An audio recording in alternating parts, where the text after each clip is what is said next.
Fit Remix បារីមួយដើមស្មុកមួយដង្ហើមពេលចប់ពីសង្គ្រាម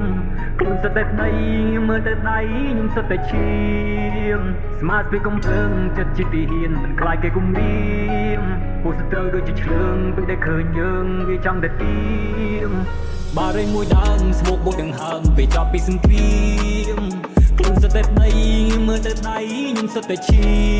មស្មាតពីកំភ្លើងចិត្តជាទីហ៊ានមិនខ្លាចគេគំរាមពួកសត្រូវដូចជាឆ្លើងពេលដែលឃើញយើងវាចង់តែទៀមតើចង់នៅបន្តរហូតដល់ពេលណាប្រពន្ធត្រូវបាត់បង់ប្តីហើយកូនត្រូវបាត់បង់លោកប៉ាតើត្រូវឃ្លាតឆ្ងាយពីឲ្យបានត្រឹមមើលរូបថតគ្រួសារឃ្លាតឆ្ងាយផ្ទះឃ្លាតឆ្ងាយដីមិនដឹងត្រឡប់នៅពេលណានិយាយថាសង្គ្រាមគ្មានអ្វីដែលចំណេញជីវិតដែលស្លាប់មិនអាចត្រឡប់មកវិញសមរភូមិពិបាកជាងវាយលើរិញសន្តិភាពគឺសំខាន់ណាស់កូនណៃត្រូវទន្តិចគេឲ្យខ្មៅទៅជាសល្អទៅក្រក់ទឹកដែលសាឈ្មោះមិនក៏ក្បត់មកក៏ខ្វល់គេប្រឹងបំភ្លេចប្រឹងបំលែងព័ត៌មានទាំងជាតិយើងរងគ្រោះព្រោះតែត្រូវគេបំពេញគេថាគេនេះ peace ឬមួយក៏គេพูดបើចិត្តគេនោះបដូរឲ្យវង្វេងឆេងគ្រប់មូតមកតែវាខ្មែរតែដែលអាចជាប់ពេញគូសម័យការគេចងប្រាចំណងនៃការទូជីវិតណាជួមហូបកូននៅវាមិនទៀងមើលទៅលើមេក្រផោះដូចភ្លៀងម៉ោងហូបបាយតែត្រូវខ្វះស្បៀងមុខបាក់ធ្លាក់ស្គមទ្រុឌទ្រោមរូបរាងបារីមួយដើមស្មុកមួយដង្ហើមពេលចប់ពីសង្គ្រាមខ្លួនសតែដៃមើលទៅដៃខ្ញុំសតែឈាមស្មាតពីកំភ្លើងចិត្តជាទីហ៊ានមិនខ្លាចគេគំរាមពួកសត្រូវដូចជាឆ្លើងពេលដែលឃើញយើងវាចង់តែទៀម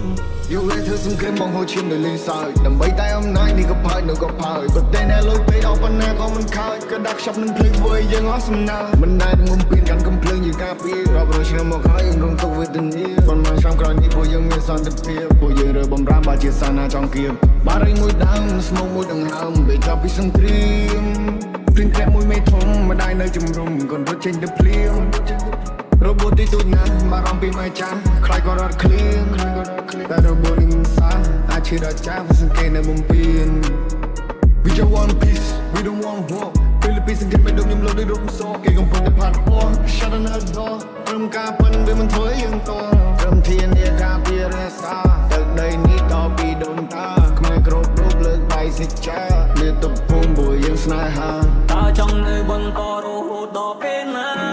ប្រពន្ធត្រូវបាត់បង់ប្តីហើយកូនត្រូវបាត់បង់លោកប៉ាតើត្រូវឃ្លាតឆ្ងាយពីឲ្យបានត្រឹមមើលរូបថតគ្រួសារឃ្លាតឆ្ងាយផ្ទះឃ្លាតឆ្ងាយដីមិនដឹងត្រឡប់នៅពេលណាកាពីទឹកដីដើម្បីសន្តិភាពមិនឲ្យសត្រូវវាមកដាក់គំនាបសំខឹងគ្រួសារមានមោទនភាពទោះបីត្រូវទៅវិញដោយមរណភាពក៏ចិត្តនៅតែខំក៏ចិត្តនៅតែស៊ូសង្ឃឹមគ្មានចំនួនក្រោយអាចយកជាគំនូបើសុំទៅព្រះឲ្យសង្គ្រាមនេះបានធូរគ្រាន់ចង់ជួបបារីឲ្យជាមួយនឹងឈើគូបារីមួយដើមស្មុកមួយដង្ហើមពេលចប់ពីសង្គ្រាមខ្លួនសតែដៃមើលទៅដៃខ្ញុំសតែឈាមស្មាតពីកំភ្លើងចិត្តជាទីហ៊ានមិនខ្លាចគេគំរាមពួកសត្រូវដូចជាឆ្លើងពេលដែលឃើញយើងវាចង់តែទៀមបារីមួយដើមស្មុកមួយដង្ហើមពេលចប់ពីសង្គ្រាមខ្លួនសតែដៃមើលទៅដៃខ្ញុំសតែឈាមស្មាតពីកំភ្លើងចិត្តជាទីហ៊ានមិនខ្លាចគេគំរាមពួកសត្រូវដូចជាឆ្លើងពេលដែលឃើញយើងវាចង់តែទៀម